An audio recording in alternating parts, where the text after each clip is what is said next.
তোমাদের সবার এই ভালোবাসাটুকু পাওয়ার জন্যই আমরা ঈদের ছুটিতে এত কষ্ট করে বাড়ি যাই। তো ভিউয়ার্স, দেখতেই পাচ্ছেন এই দিদাটাকে আমার মেয়ের খুব পছন্দ হয়েছে, অন্য কারো কাছে তো যেতেই চাচ্ছিল না, এমনকি সে আমার কাছেও আসতে চাইছে না।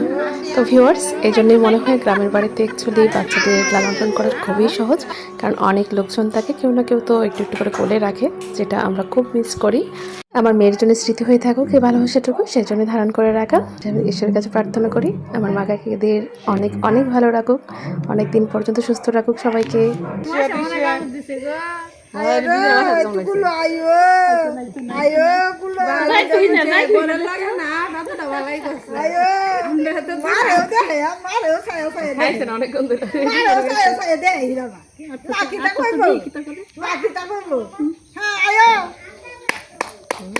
যাও আমরা দিদার কোলে যাও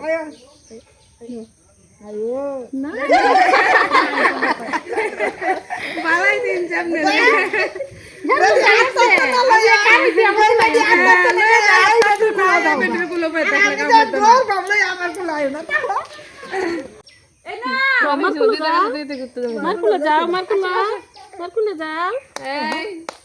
না আমরা তো তা ই হতাছি না রে তাহু বেড়াই আমার তো ভয় লাগতেছে